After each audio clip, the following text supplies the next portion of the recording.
O segredo é ter coragem de se enxergar. Você já entendeu o que são as sombras. Já viu como elas nascem, como atuam, e quais são as mais. Mas saber não basta. O verdadeiro poder está em opiáceo. E a melhor forma de começar a treinar esse olhar é observar ao seu redor. Pais, irmãos, colegas, amigos.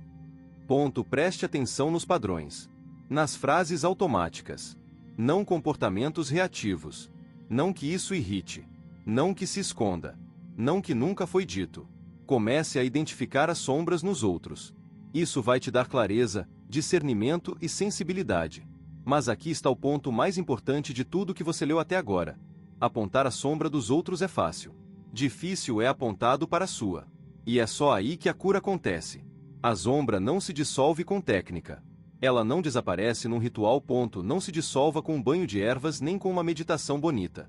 A sombra só perde força quando você tem coragem de dizer: sim, eu sinto isso.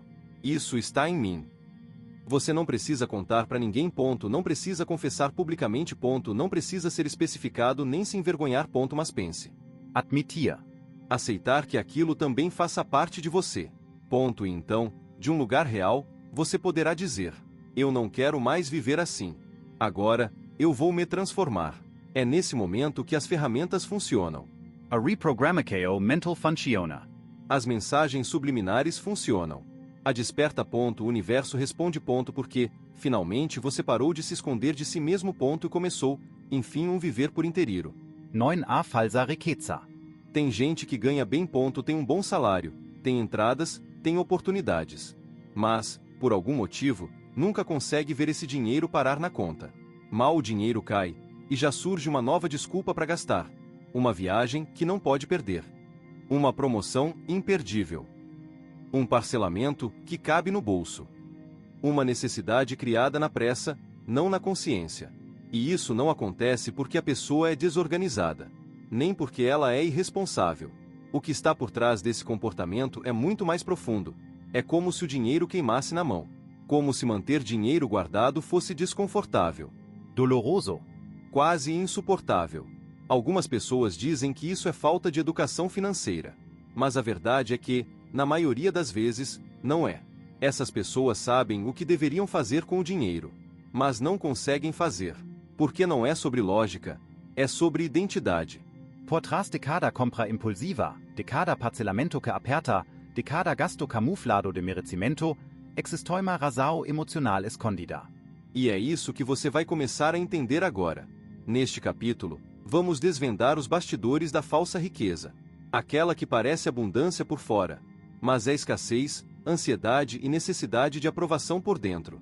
Vamos juntos expor, com coragem, as armadilhas emocionais que te fazem gastar o que não tem, tentar provar o que não precisa e viver uma vida que parece próspera, mas que não se sustenta. 1. A necessidade de aprovação disfarçada de prosperidade. Muitas pessoas gastam dinheiro por necessidade de aceitação, aprovação. Não é sobre querer algo. É sobre querer ser alguém. Querem ser vistas como bem-sucedidas, como independentes, como referência de beleza, de poder, de estilo. E, para isso, gastam. Mesmo quando não podem. Por trás da compra do celular novo, da bolsa de grife, da viagem parcelada, do carro mais caro do que a realidade financeira comporta, existe uma busca, a de manter uma reputação. A mulher que sempre foi elogiada por estar arrumada se sente pressionada a manter o padrão, mesmo que isso custe o seu equilíbrio financeiro. Na verdade, ela quer ser cada vez mais elogiada, então acaba investindo cada vez mais na sua estética. O homem que sempre foi visto como o bem de vida do grupo sente que precisa trocar de carro, manter a pose mesmo endividado. Porque, na cabeça dessas pessoas, ser admirado é o que garante o amor. Elas sentem que é isso que faz as pessoas o respeitarem e admirarem. Então elas continuam investindo na imagem, e não em uma estrutura real. Só que isso é uma prisão. Uma armadilha onde a aceitação alheia vale mais do que a paz financeira. E o mais perigoso, a pessoa nem percebe que está se sabotando. Ela acredita que está vivendo bem. Mas, no fundo, está só vivendo um personagem. E lembre-se que não tem problema nenhum você investir na sua imagem, cuidar da estética e comprar um carro melhor. Devemos sim buscar tudo isso.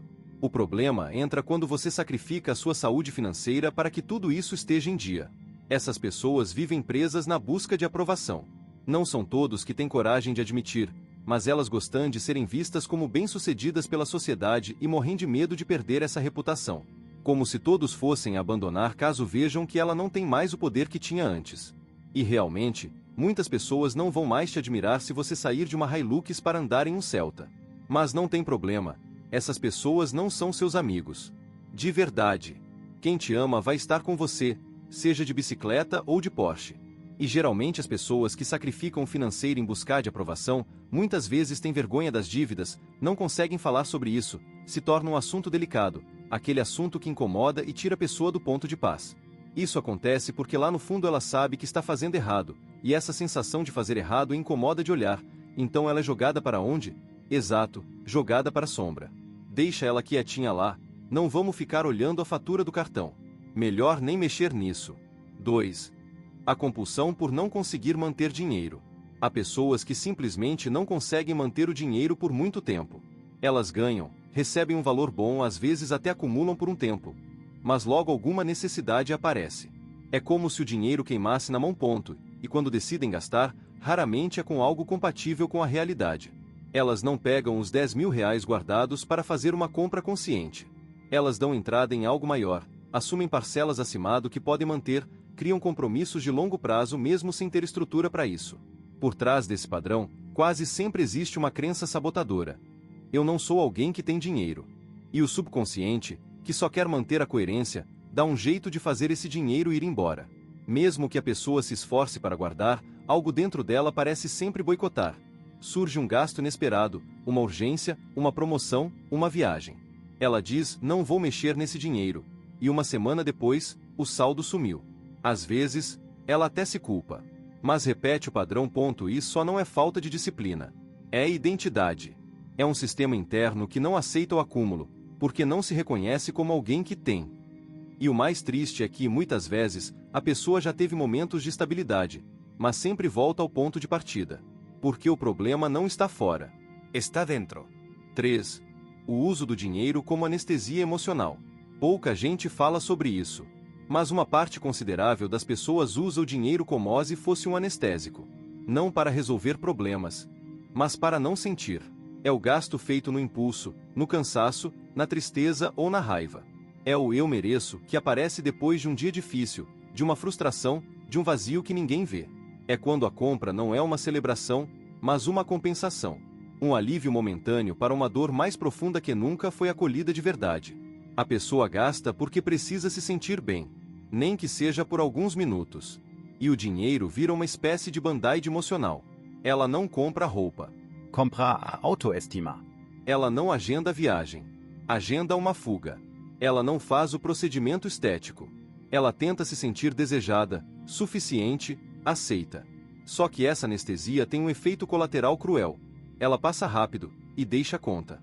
E o mais grave, cada vez que a pessoa recorre ao dinheiro para se sentir melhor, ela reforça a ideia de que, sozinha, ela não é suficiente.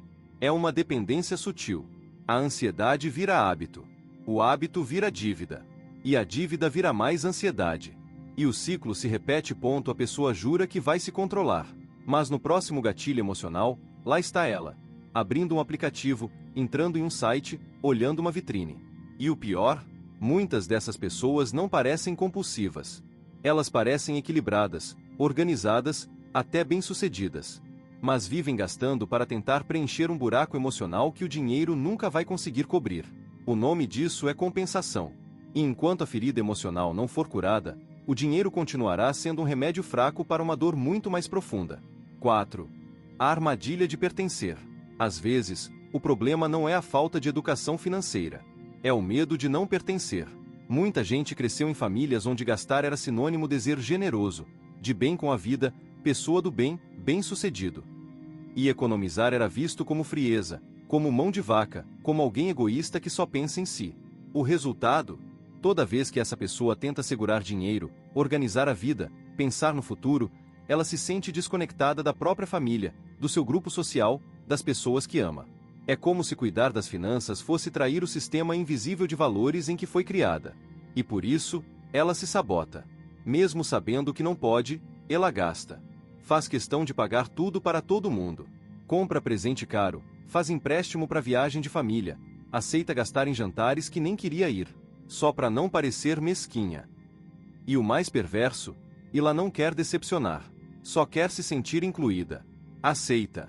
Amada. E muitas vezes, o que mantém a pessoa presa à pobreza é exatamente isso. O medo de parecer diferente demais de quem ela ama. Se a mãe sempre gastou o que não podia, se o pai sempre foi irresponsável com dinheiro, se os irmãos vivem endividados, ela aprende que é assim que se vive. E se ela tenta mudar, começa a ouvir coisas como: "E agora ficou metido. Nossa, como você tá mão de vaca, hein? Vai morrer e não vai levar nada. Tá guardando pra quem? Tem que curtir a vida, depois morre e não aproveita nada." E por mais que pareça bobagem, essas frases doem. Elas atacam o instinto mais profundo do ser humano, o desejo de pertencer. Só que, para prosperar de verdade, você vai precisar aceitar um fato desconfortável. Nem todo mundo vai entender seu caminho. E tudo bem. Você não precisa deixar de amar sua família, seus amigos ou suas raízes. Mas precisa entender que gastar para se encaixar é o mesmo que abrir mão da sua liberdade. E liberdade é o que o dinheiro verdadeiro deveria te dar. Fünfter a justificativa desfacada de vida próspera. Muita gente não está prosperando. Esta es enganando. E o pior, está usando o próprio discurso da prosperidade como desculpa para se manter endividado, ansioso e emocionalmente perdido. Frases como: dinheiro é energia, tem que circular. Eu gasto como uma pessoa próspera gastaria. Não vou viver como pobre, eu mereço isso. Se eu pensar como rico, vou me tornar rico.